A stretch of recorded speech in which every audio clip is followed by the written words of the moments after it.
podcast about finding happiness, what it really means, and the process of getting there. My name is Crystal, and today I'm actually answering a question from our Patreon page. So for those of you that are unaware, we do have an exclusive Patreon group that when you join will give you access to our Patreon group family on Facebook, where we engage in different conversations, and you get the ability to ask some questions that can be answered here on the podcast or in the group. And there are some changes coming to our Patreon over the next couple of months. There'll be a couple of levels that give you exclusive access to events with me as well. So keep an eye out for that. For those of you that are unfamiliar with our Patreon page, there is a link in our show description for this episode of the podcast. So feel free to just scroll down and check out the link. But the question is actually based on a podcast I did a few weeks ago about being a fixer. And for those of you that haven't listened to it, you may want to scroll back and check it out. The reason I did that episode is because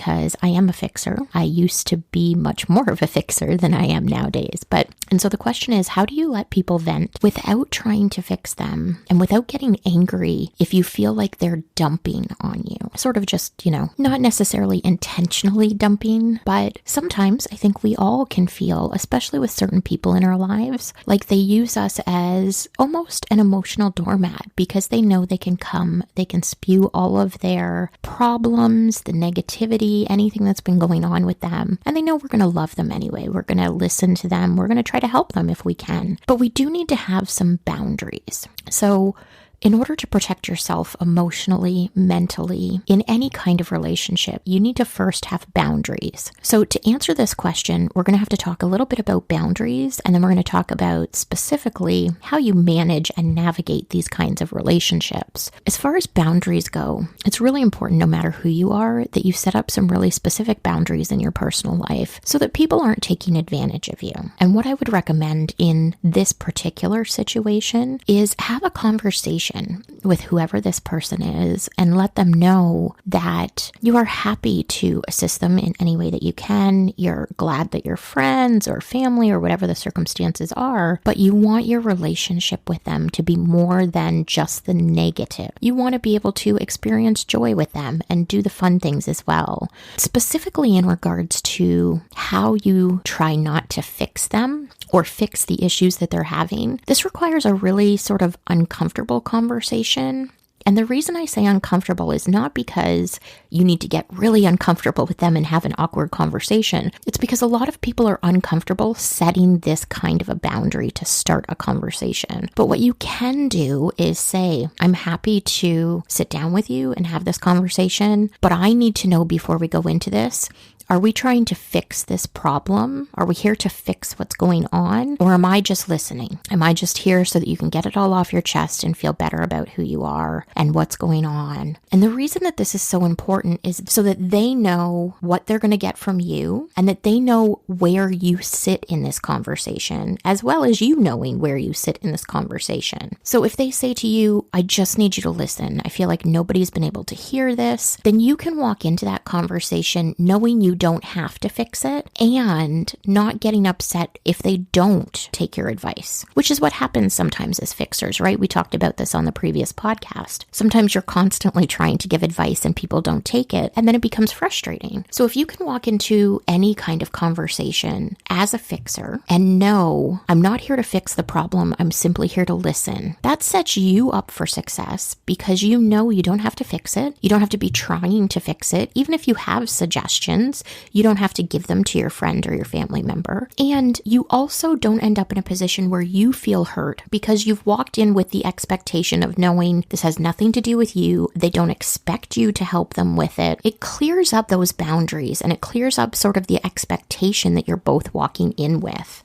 It can be really hard because there are some people who we end up having in our personal lives who really just like to vent, and that's just who they are. And that can be hard. So you do need to explain to them that, yes, I am happy to have these conversations with you, but, and this is sort of where it becomes a little more awkward, but I want us to have more than just those conversations. And if you're not comfortable saying to them, but I don't want it just to be this, have a really open open conversation about, I know for the last few months you've really been struggling, and every time we've talked, this is kind of what you've been dealing with, and this is what you've sort of been telling me about. Is there something we can collectively do to make this better for you? Or is there something you think might help this situation? Because from where I sit, it feels like a lot of negativity, or it feels like a lot of frustration. It does require us being really open as people, and sometimes people aren't always willing to hear what we have to say. So maintain as much emotional distance as you need to, but just be really clear walking into those conversations, asking whether or not you're there as the person who they expect to help them fix it, or whether they just need an ear. They just need someone to hear what they're saying. Because if you're there to listen versus to fix it, then how you walk into that conversation is going to change. You're not going to be sitting around, especially as a fixer, looking for the things that you can do to make it better. If you know your whole responsibility that day is simply to hear what's going on. Because personally, I can tell you as a fixer, hearing someone's problems versus trying to get involved and fix it with them, you listen a little bit differently. You take it on in a less emotional way because you're not actually part of fixing. You're not part of dealing with it. You're not part of unpacking all of the emotion. So to answer the question, how do you let people vent without trying to fix them and without getting angry? The real simple answer is you really need to have some boundaries and some clear conversations about what people expect of you and what you're willing to do yourself, or how much you're willing to listen to before you hit your boundary. And sometimes as friends in our very complicated and emotional friendships, sometimes we don't always want to have those conversations, but you can really improve a friendship. You can really improve any kind of relationship if you do set up some clear boundaries and ask each other about expectations. We're walking into this situation. What are your expectations? Here are my expectations. How can we both come to a place where when we leave this conversation, we actually feel good as human beings? We both feel like we've accomplished something. And that's why that question of, are we here to fix the problem or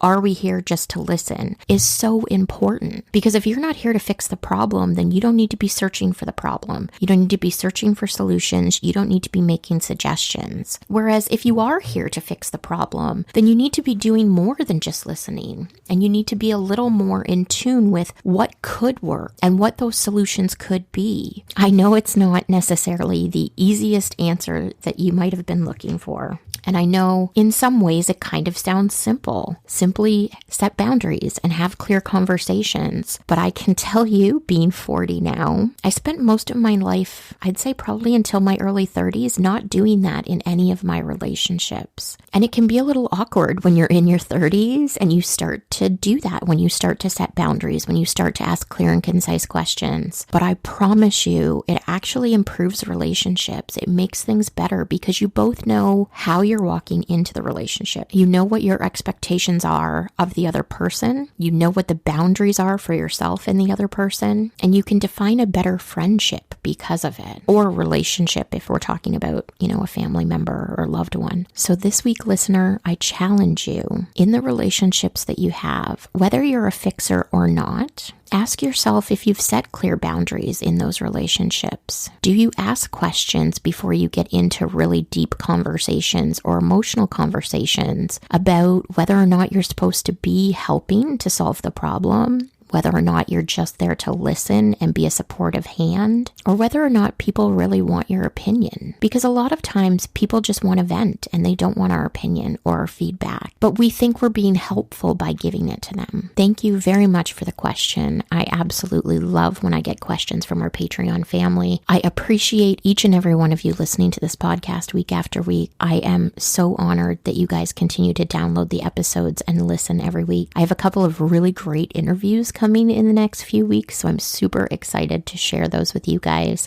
The weather is finally starting to warm up here in Southern Ontario, and I'm just looking forward to summer and nice weather and sunsets and all of the beauty that comes along with that. So I hope wherever you are this week, you are having a safe and happy week. You're able to get out and enjoy some nice weather yourself. I am sending you love and light. Have a wonderful week. Bye for now.